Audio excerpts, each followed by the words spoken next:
സാധാരണക്കാരനെ കൊണ്ട് എത്ര കഴിയും അതിൻ്റെ പരമാവധി നമ്മൾ ചെയ്ത്. ഒരു ഡ്രൈവറെ കണ്ടെത്തുന്നതിന് എന്തിനു നിങ്ങൾ ഇത്രയേറെ മുന്നോട്ട് ഇങ്ങനെ സമ്മർദ്ദം ചെലുത്തണം എന്നുള്ള ചോദ്യങ്ങൾ പോലും പലവട്ടം നേരിടേണ്ടി വന്നു. സോഷ്യൽ മീഡിയയിൽ തെറ്റായ പ്രചാരണങ്ങൾ നടന്നു. പക്ഷേ അതിനൊക്കെ അതിജീവിച്ചുകൊണ്ടാണ് ഇപ്പോൾ ഈ ഘട്ടത്തിലെത്തിയിരിക്കുന്നത്. അതെ, തോൽക്കാനുള്ള മനസ്സില്ല. എന്തായാലും ഓനെയും കൊണ്ട് പോവുള്ളൂ. അത് ഞാൻ പറഞ്ഞതതിനും ആ വാക്ക് അമ്മക്ക് പാലിച്ചു കൊടുത്തുകൂടെ. അർജുൻ നമുക്കൊരു നഷ്ടം തന്നെയാണ്. പക്ഷേ നമ്മൾ കൊടുക്കുന്നൊരു സന്ദേശമുണ്ട്. വളരെ സങ്കടം തരുന്ന ഒരു കാര്യം തന്നെയായിരുന്നു അർജുനെ കാണാതായ കാര്യം. ശിരൂരിലുണ്ടായ മണ്ണിടിച്ചിലിൽ അർജുനന്റെ ട്രക്ക് സഹിതം കാണാതായി. ആ ട്രക്കും അർജുനെയും കാണാതായ അന്ന് തൊട്ട് തന്നെ ഇന്ന് വരെ വലിയ വാർത്തകളാണ് സോഷ്യൽ മീഡിയയിലും അതോടൊപ്പം തന്നെ പ്രധാന മാധ്യമ ചാനലുകളിലും എല്ലാം ഉള്ളത്. ഇവിടെ സംഭവിച്ച കാര്യം എന്ന് പറഞ്ഞു കഴിഞ്ഞാൽ അർജുൻ്റെ ട്രക്കും അർജുനെയും അവിടെ നിന്ന് കാണാതായി. അത് കഴിഞ്ഞതിന് ശേഷം കുറച്ച് നാൾ കഴിഞ്ഞതിന് ശേഷമാണ് അവിടെ ഈ പരിശോധനയും കാര്യങ്ങളും ഒക്കെ നടന്നത്.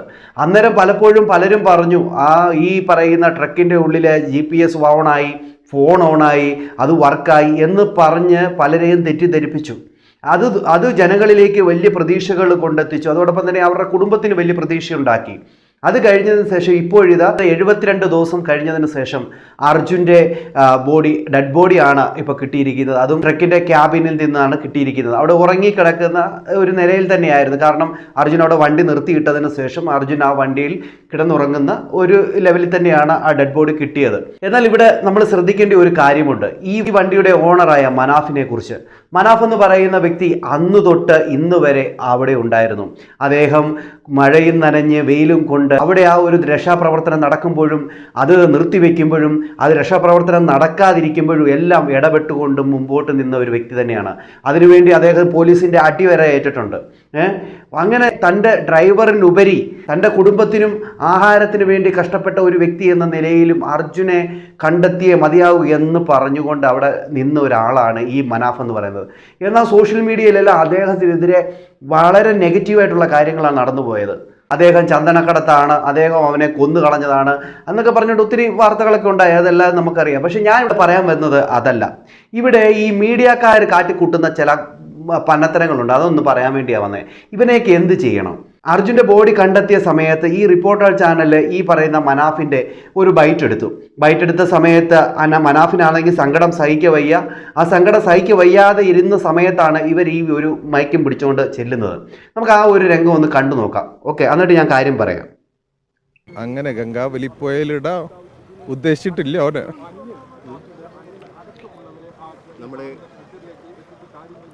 ഞാൻ അപ്പോളേ പറഞ്ഞു ലോറിക്ക് അധികം പരിക്കുണ്ടാവില്ല, ക്യാബിന് അധികം പരിക്കുണ്ട്, ചിന്നിച്ചിതറൂല. എനിക്ക് ഉറപ്പുണ്ടായിരുന്നു ഓന ആ ക്യാബിൻ്റെ ഉള്ളിലുണ്ടാവും. ഞാൻ പറഞ്ഞതാ, ശരിയായില്ലേ? ഉറപ്പായിട്ടും ഓനെയും കൊണ്ടിട്ട് നമ്മൾ പോവുള്ളൂ. ആ ഒരു ഉറപ്പാണ് കുടുംബത്തിന് നൽകിയിരുന്നത്. അതെ, അർജുൻ്റെ അമ്മയ്ക്ക് നൽകിയ ഉറപ്പ് പാലിച്ച് ഞാൻ അവിടെ എത്തിക്കൂ.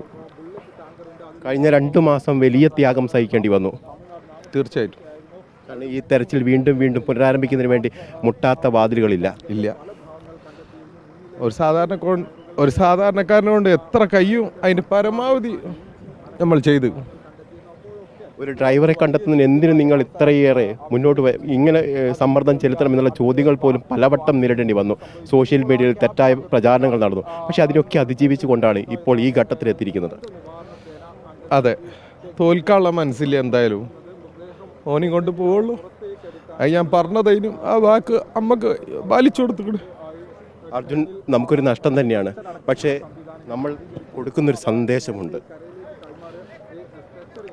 ഒരാൾ ഉറച്ചൊരു കാര്യത്തിന് ഇറങ്ങിയാൽ അത് സാധിക്കും. അതിൻ്റെ കൂടെ ആരുണ്ടായാലും ഇല്ലെങ്കിലും അത് സാധിക്കും. അത്ര ധൈര്യത്തിൽ നിന്ന, ആത്മവിശ്വാസത്തിൽ നിന്ന. നിങ്ങൾക്കൊരു കാര്യം ഈ വീഡിയോ ഒന്ന് മനസ്സിലായോ? ഇല്ല അല്ലേ? എന്നാൽ ഞാൻ പറഞ്ഞുതരാം. എനിക്ക് മനസ്സിലായ ഒരു കാര്യം ഞാൻ പറഞ്ഞുതരാം. ഇവിടെ മനാഫ് വളരെ സങ്കടത്തോടെയാണ് കാര്യങ്ങൾ ഓരോന്നും ഈ പറയുന്ന മീഡിയക്കാരോട് പറയുന്നത്. അപ്പോൾ ഈ മനാഫിൻ്റെ കണ്ണിൽ നിന്നും കണ്ണുനീരുകൾ വരുന്നുണ്ട്. വന്നു കഴിയുന്ന സമയത്ത് മനാഫ് അങ്ങോട്ട് തിരിയുന്നുണ്ട്. ആ തിരിയുന്ന സമയത്ത് ഈ പറയുന്ന ഈ മയക്കം പിടിച്ചുകൊണ്ട് നിൽക്കുന്ന ക്നാപ്പൻ അവൻ പിന്നെയും മനാഫിനെ പിടിച്ച് തിരിച്ചതിന് ശേഷം മനാഫിനോട് പിന്നെയും കാര്യങ്ങൾ ചോദിച്ചതിന് ശേഷം മനാഫിൻ്റെ കണ്ണിലേക്കാണ് അവൻ ഷൂട്ട് ചെയ്ത് കാണിക്കുന്നത്. ആ ഒരു എന്താ പറയുക, ആ കണ്ണീരിനെ തന്നെ വിറ്റ് കാശുണ്ടാക്കുന്ന ഒരു രീതി. നോക്കിയേ, ഞാൻ പറഞ്ഞത് തെറ്റാണോ? നോക്കിയേ, ഒന്നുകൂടെ ഞാൻ കാണിച്ചു തരാം. ഓനെ കൊണ്ട് പോവുള്ളൂ. അത് ഞാൻ പറഞ്ഞതേനും ആ വാക്ക് അമ്മക്ക് വലിച്ചു കൊടുത്തു. നമുക്കൊരു നഷ്ടം തന്നെയാണ്. പക്ഷേ പിടിച്ചു തിരിക്കുക കൊടുക്കുന്നൊരു സന്ദേശമുണ്ട്.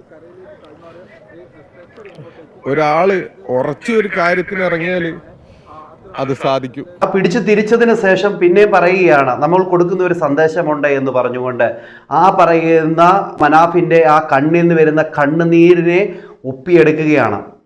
ഇപ്പോൾ ഒരു കണക്ക് പറഞ്ഞ ഈ ഒരു വീഡിയോ തന്നെയാണ് സോഷ്യൽ മീഡിയയിൽ വൈറലായിക്കൊണ്ടിരിക്കുന്നത്. കാര്യമൊക്കെ ശരിയാണ്. പക്ഷെങ്കിൽ അവിടെ ആ ഒരു മയക്കും പിടിച്ചുകൊണ്ടിരുന്നവൻ കാണിച്ച ഒരു കാര്യം, ആ മനാഫ് എന്ന് പറയുന്ന വ്യക്തിക്ക് അത്രമാത്രം സങ്കടമുണ്ട്. അവൻ ഇത്രയും നാളും അവിടെ നിന്ന് ഈ അർജുന് വേണ്ടി കാത്തു നിൽക്കുകയാണ്. മനാഫ് പറഞ്ഞ ഒരു കാര്യമേ ഉള്ളൂ, എനിക്ക് ലോറി വേണ്ട, എനിക്ക് തടി വേണ്ട, എല്ലാ വെള്ളത്തിൽ ആ ഗംഗാവലി നദിയിൽ കളഞ്ഞേരെ, എനിക്ക് അർജുനെ കിട്ടിയാൽ മതി, അമ്മയ്ക്ക് കൊടുത്ത വാക്ക് എനിക്ക് പാലിക്കണം എന്ന് പറഞ്ഞ ഒരു മനുഷ്യനാണ്. കാരണം അവൻ എനിക്ക് വെറും ഡ്രൈവറല്ല. എൻ്റെ അടുത്ത് അർജുൻ ജോലിക്ക് വരുന്ന സമയത്ത് എൻ്റെ അടുത്ത് 2 വണ്ടിയുള്ളായിരുന്നു. ഇന്ന് എനിക്ക് 7 വണ്ടികളുണ്ട്. അപ്പോൾ അർജുൻ്റെ കഷ്ടപ്പാടുകളാണ്. അവൻ ഒറ്റയ്ക്കാണ് കാട്ടിൽ നിന്നും ഈ ഒരു സാധനം ഇവിടെ കൊണ്ടിരുന്നത്. അവൻ കാട്ടിലൂടെ വണ്ടി ഓടിച്ച് അവൻ ഒറ്റയ്ക്കാണ് വരുന്നത്. അപ്പോൾ അവന് വേണ്ടി ഞാൻ ഇതൊക്കെ ചെയ്യണ്ടേ എന്നാണ് മനാഫ് അവിടെ പറയുന്നത്. മനാഫിനെ എല്ലാവരും കണ്ടു പഠിക്കേണ്ടതാണ്. പലയിടത്ത് പലരുമുണ്ട് ഈ ലോറി ഓണർമാർ. എന്നാൽ അവരുടെയൊക്കെ ഡ്രൈവർമാരെ അവർ എത്രമാത്രം ഗവനിക്കുന്നുണ്ടോ എന്നുള്ള കാര്യത്തിൽ നമുക്ക് സംശയമായിട്ട് വരും. പക്ഷേങ്കിൽ ഇവിടെ ഈ മനാഫ് എന്ന് പറയുന്ന വ്യക്തി ഈ പറയുന്ന അദ്ദേഹത്തിൻ്റെ ജോലി കാര്യങ്ങൾ, അദ്ദേഹത്തിൻ്റെ വണ്ടിയുടെ ഓട്ടം, വീട്ടിലെ കാര്യങ്ങൾ അതെല്ലാം മാറ്റി വെച്ചിട്ട് ഈ പറയുന്ന ഒരു ഡ്രൈവറിന് വേണ്ടി അവിടെ രാത്രിയെന്നില്ല, പകലെന്നില്ല, മഴയെന്നില്ല, വെയിലെന്നില്ല അവിടെ നിന്നൊരു വ്യക്തി തന്നെയാണ്.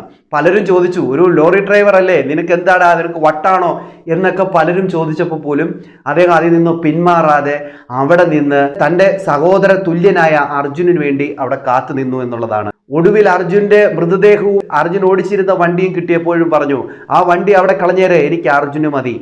ഗംഗാവലി പുഴയിലെ മീനുകൾ തിന്ന് തീർക്കുന്നതിന് മുമ്പ് തന്നെ എനിക്ക് അർജുൻ്റെ ബോഡി കിട്ടണമെന്ന് വളരെ ആത്മാർത്ഥതയോടെ അവിടെ നിന്ന ഒരാളാണ് ഈ മനാഫ്.